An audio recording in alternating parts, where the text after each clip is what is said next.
I want to talk to you today about what do you hear? What are you listening to? Or what are you seeing? Could be the same thing. What are you seeing in life? Well, we see pretty much what we expect to see. We hear pretty much what we expect to hear. We understand what we expect to understand. So when it comes to the mysteries of life, some of us have a curiosity about it, but a lot of us just don't get it. And what we're experiencing in the world right now is this huge shift that's happening between the Newtonian world, where everything was logical. You had gravity that pulls the apple down off the tree and hits Newton in the head, as the story goes, to quantum energy and quantum flow, where everything's at once. It's all contained. All time is in the same in the same thing. It's like, what? What? I don't get it. So I then want to do a quick video on this a little bit and relate it to psychotherapy, because one of my frustrations is more and more as I experience this practice more and more, whether it's I'm working with the medical community and helping people kind of deal with what's going on in their lives and their anxiety and their depressions, or just the general population. It's a lot of it is the thinking that makes it so. We've talked about this. Depression is like staying stuck in the past, right? You're kind of reliving and regretting and remorse over and trying to, if only, and the what ifs and all of that. It's like it's not going to change. It's happened. We can't roll the time back. Well, actually, we can if we're in the quantum side. And I'm going to do a video about that, where I was reading this article that somebody wrote and was thanking people for what they did. And he said, I know you don't know what you did because you don't know me, but I will tell you that what you did changed my life, because now that you read this article, you went back in time and helped me. It's fascinating. Oh, we'll share it in another one. This is just the first step to get there. And that is to ask yourself the two questions. And this comes from a writer, Linda Berry, who asks these two questions. And she was asking them of herself. She said, as a writer, I want to know, is it good? And she said, sometimes I get stuck between, is it good or is this just going to suck? And, and, and we've probably all had that experience, right? In different ways, different areas of our life. Is it any good or does this just suck? And as she was pondering it, she writes, she said, well, these two questions came to me from trying to write something that was really good. And as any writer would, that's what you want. I went to a concert last night, and one of the conductor was reflecting on, it was a week-long camp for high school kids.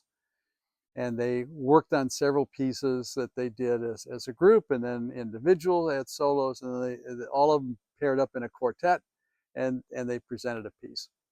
And there weren't that many. But it was really nicely done, and good voices and good experience, and it was beautiful. But the conductor was reflecting on the challenge of presenting something, and you want it to be good. You want the audience to enjoy it. And the anxiety that comes up, it's like, will it be good enough? Will it be this? Will it be that? It happens to everybody. It happens to us. And so, leading now from depression over to the anxious side and the anxiety, where does that come from? Being too far out into the future and wondering with all the what ifs, and letting our own spidey sense kind of tingle that there's something off. We don't quite know what it is. So I want to bring us back to Linda Berry's comments as she was wondering about, how do I become a good writer? And she said, as she's asking this question, is it good or does it suck? She said, the anxiety comes up because I'm trying to write something that's really good. And she says, I had forgotten that trying to write something good before I write anything is failure. So it tied me up. I couldn't move forward. I couldn't back up because I was trying to write something good before I wrote anything at all. So you need to just write. For the musician, you need to make the music. You need to play the instrument. You need to sing the song. And where we get stuck on sort of the psychology of living and just being happy in what we do is our own anxiety about, is it good enough? Our self-doubt, our wondering, do we have it? Can we do it? And where does that come from? That's in your head. That's your own thinking. And it's the accumulation of all the stuff from childhood and the past, brings you to the present moment, and then fills you with self-doubt. Where does confidence come? From trying to write. Just do it first. Then we can worry about the quality of it. Take the action. Take the steps. Move forward in life. Or just do something. And how do we learn? The same way we learn anything. We learn through failure. How did you learn how to walk? You fell down. That's how we learn anything. When you try to tie your shoes, how do you learn to take those two laces, twist them around so that they actually stay stuck? By not being able to do it until you learn how to do it. There's a learning curve in this process. There's a learning curve in learning how to not be depressed, learning to see the bright side of things, the joy in things. Not in an artificial sense. It's just when you actually are honest with yourself, there are good things. Like for a moment, that sun was shining really brightly in my eyes, and now it's sort of slipping behind the tree and it's not quite so bright. When we look at and think our way through the issues, problems, and struggles that we have in life, we realize, yeah, there's more to it than that. And we need to be kind of single-minded. I want, if it's depression, what do you want instead? You want joy? You want happiness? You want just flat? I mean, where do you want to go with it? Design it. This is what I want. Not what I don't want. What do you want? What do you want instead? I'd like to get through the day without all the depression, or whatever it is. Or I'd like to go through the day without being anxious and nervous. Okay? So first you identify what it is. And then you ask the same two questions that she was asking. But you clarify it. You become kind of single-minded about it. So a couple of these to help kind of prime the pump here for you. Can you stand in the light and in the shade at the same time? Well, I'm doing it, but I had to move. If I come over here, I'm in the light. So I can't be in the light and in the shade at the same time. The answer is no, I can't do that. Can you have a glass of undiluted water, just pure H2O? Can you have pure water and have pure ink, undiluted ink in the same glass? No, because the two substances dilute each other. So the answer is no, I can't. I can't have two at the same time. Can I go and get, can I pick grapes among the thistles? No. You know, can I harvest figs from the thorns? No, can't. That's a little Bible quote. No, you can't. So it's asking yourself those questions and really follow through that when we have two ideas, they can't occupy the same space. Can I be conscious and unconscious at the same time? No. Can I be aware and unaware at the same time? No. So how many times in life is that what you're trying to do? Well, I want to release the depression, but I don't want to change. I don't want to get to a place where that's not what's preoccupying my mind. I want to be free of anxiety and worry, but I don't want to do the work that I need to do or do the writing that I need to do to get to a place where I have confidence and trust, where I'm willing to ask the question, well, what's the worst that can happen? Well, most of the time, the absolute worst is that you die.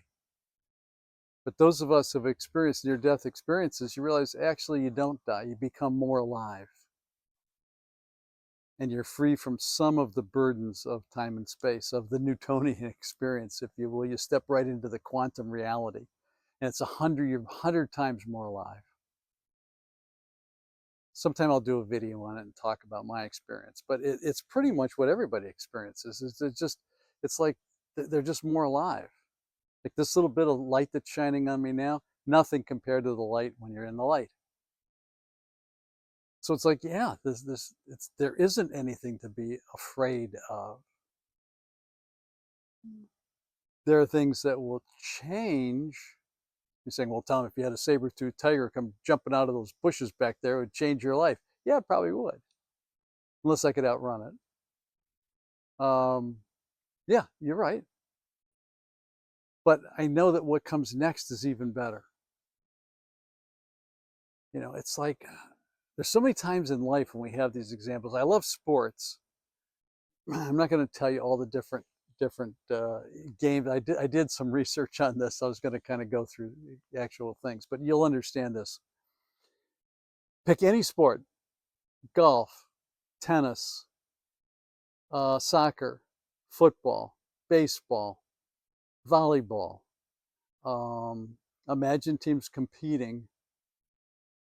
One team has been winning all the game sets, matches. Well, the game sets, like in tennis, game and set, but they didn't win the match yet.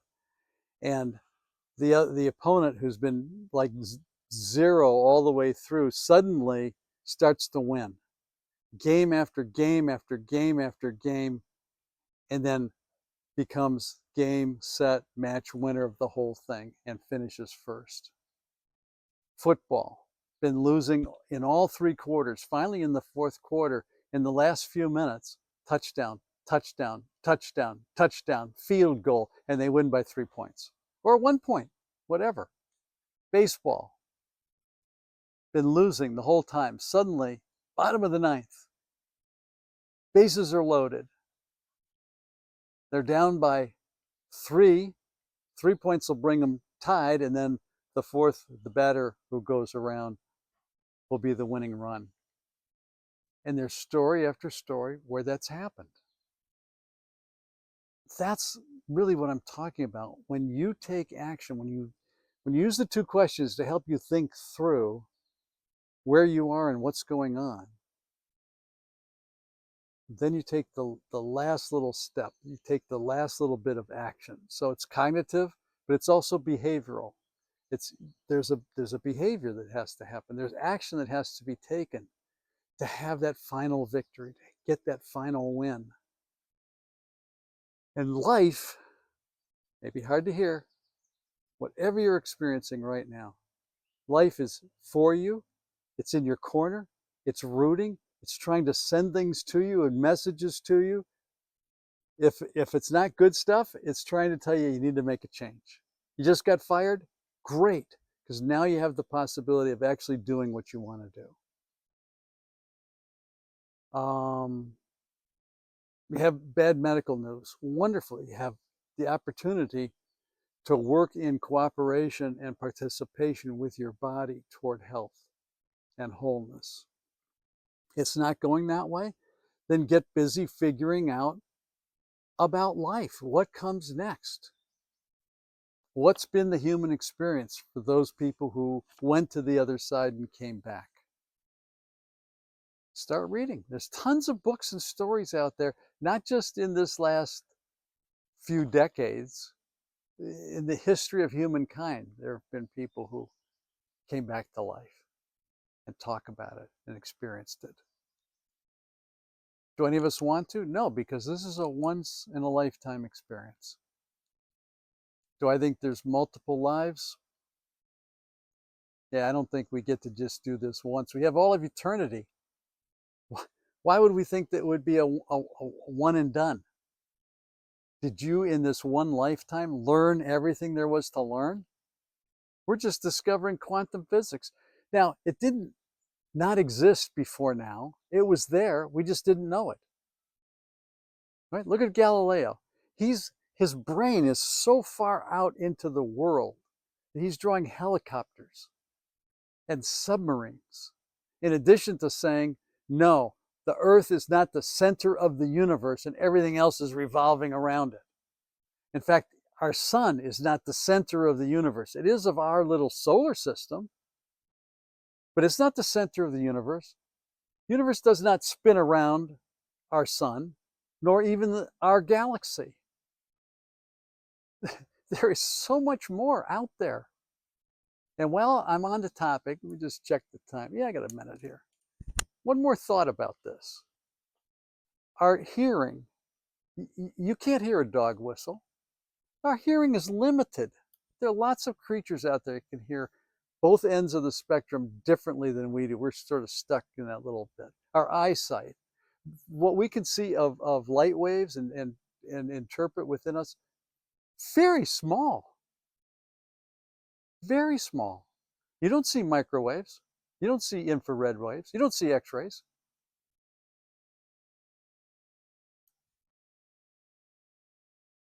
Smelling, tasting, touching.